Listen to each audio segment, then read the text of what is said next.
Groupe Pelou, l'immobilier bien plus encore présente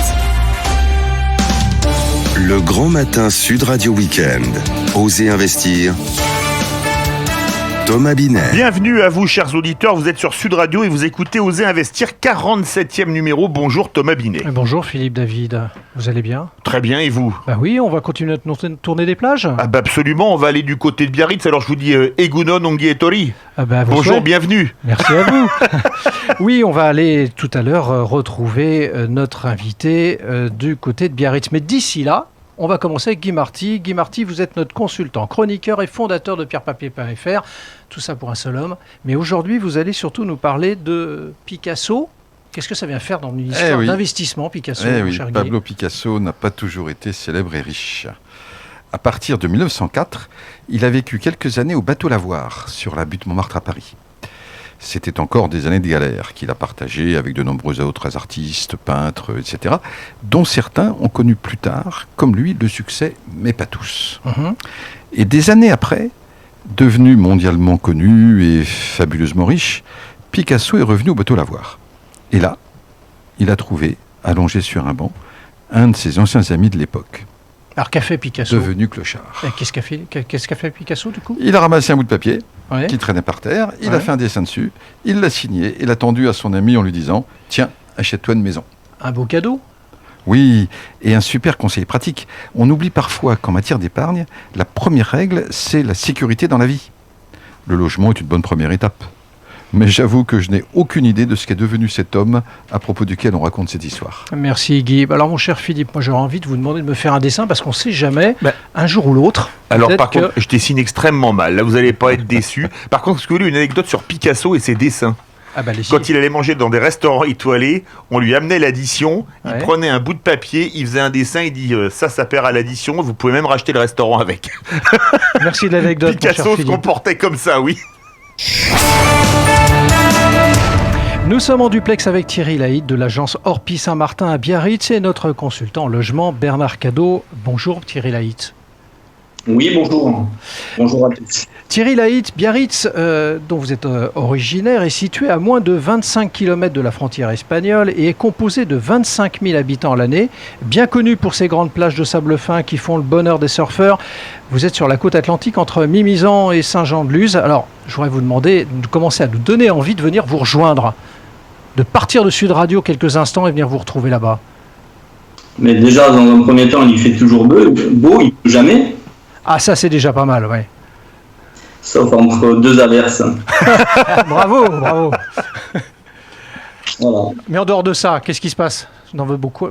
Il se passe que c'est une ville qui est toujours très dynamique, très agréable à vivre. Donc, on a la possibilité de bénéficier, bien sûr, de la proximité de l'océan. Et en même temps la proximité des montagnes, donc on est vraiment privilégié. Thierry Laït, comment se passe le marché de l'immobilier sur Biarritz et sa région ? Alors, le marché immobilier, après cette période de confinement, nous l'avons retrouvé comme il était avant, c'est-à-dire très tendu, voire même un petit peu plus tendu, avec des exigences encore plus prononcées sur certaines prestations, comme vous pouvez l'imaginer, comme absolument retrouver un bien avec un extérieur, que ce soit à minima avec un balcon et au mieux avec un jardin. Donc vous avez été concerné par le même raisonnement que la plupart des Français qui veulent effectivement avoir une stratégie hors confinement. Tout à fait. D'accord. Exactement. Alors, est-ce que c'est un marché très saisonnier ? Parce qu'on peut le penser vu de Paris. Oui, c'est le cas. Et donc, on le retrouve notamment au niveau du locatif. Nous avons un gros marché saisonnier. Avec une difficulté pour retrouver des biens loués à l'année, par contre.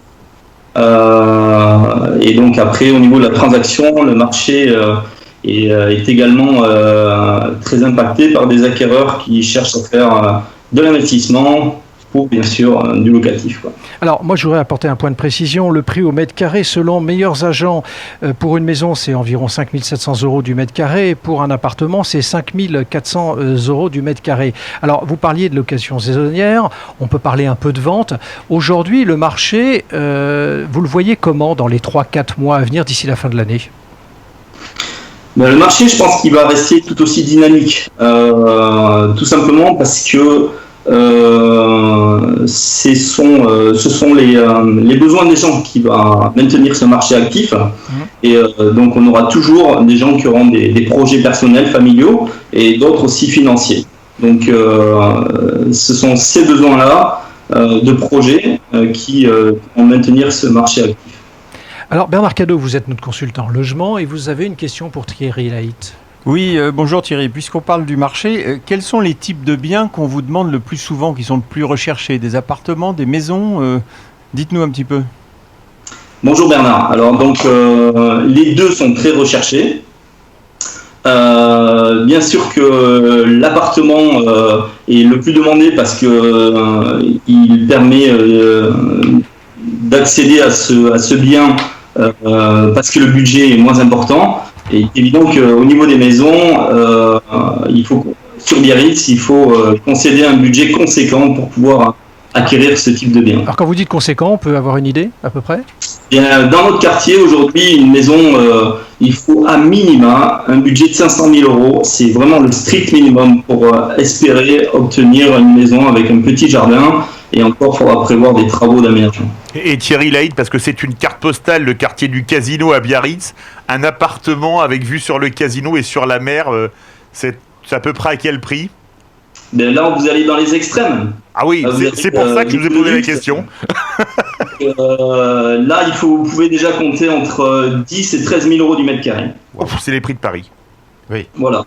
Ah oui, exactement. Alors justement, Thierry Laït, dans les biens que vous avez en portefeuille, est-ce que vous avez un coup de cœur à pouvoir présenter ce matin à nos auditeurs de Sud Radio? Oui, tout à fait. C'est vraiment un produit qui correspond à la recherche de ce que peuvent imaginer les acquéreurs. C'est-à-dire que nous avons un appartement, un T2 bis de 57 mètres carrés avec une terrasse au sud. Oui. Et surtout très très demandé, un emplacement de parking, donc là en plus couvert, titré donc, et avec une terrasse donc au sud comme je vous l'ai dit, et puis surtout un potentiel d'aménagement de ce bien en T3 en plus. Il est à quel prix? Et donc on est à 455 000 euros et on est à 1 minute à pied des Halles de Biarritz et donc 5 minutes à pied de la grande plage ou du port.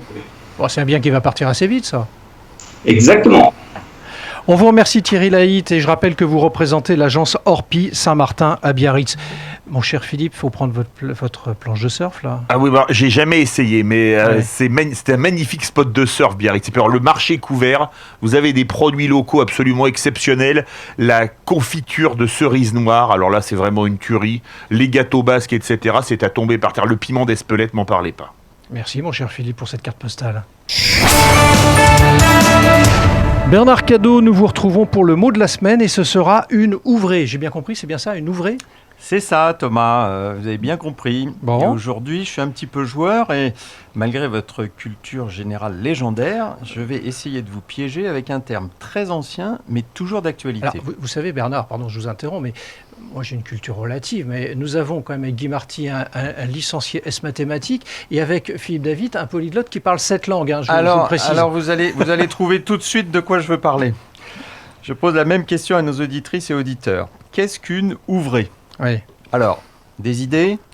Si je vous dis que ce mot remonte au Moyen-Âge, toujours pas d'idées? Ah non. Ah ben alors pourtant on avait des spécialistes là sur le plateau. Bon. Vous sous-entendez quoi, qu'on était né au Moyen-Âge?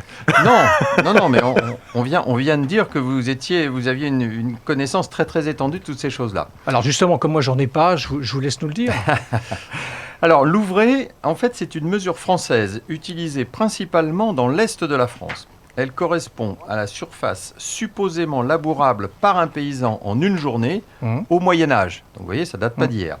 Et elle valait alors entre 3 arts et 5 arts, c'est-à-dire entre 300 et 500 mètres carrés. D'accord. Vous avez noté, cette mesure n'est valable qu'en France. Ce n'est pas universel. Et encore pas partout en France. Mais je trouvais intéressant, après avoir évoqué la surface carrée dimanche dernier, de comparer avec d'autres types de mesures, même si ce n'est absolument pas comparable au demeurant. Et en parlant de domaine, savez-vous quel domaine bourguignon, célèbre dans le monde entier, est composé de 42 ouvrés? Non, oui, pas plus. Romanée Conti. Ah, je ne sais pas. Je vais vous donner encore d'autres indices, mais c'est peut-être ça, oui. Là-bas, on compte en ouvrés Alors, à vos calculettes, 42 ouvrés à 428 mètres carrés, puisqu'une ouvrée, ça vaut 428 mètres carrés aujourd'hui. On arrive à 1 hectare 80 arts 50 centiares, soit 10 850 mètres carrés. Alors, ce fameux domaine... Non, on va laisser... C'était Romanée Conti. Oui, c'est la célébrissime Romanée Conti, dont la surface est bien inférieure à la réputation. À consommer avec modération, bien sûr. Au prix de la bouteille, c'est difficile de consommer autrement qu'avec modération, soit dit en passant. On y goûte quand on a la chance d'y goûter. Absolument. On ira chercher prochainement les avis éclairés d'Alain Marty, notre confrère de Invino. Absolument, qu'on retrouve tous les samedis et tous les dimanches sur Sud Radio. Absolument.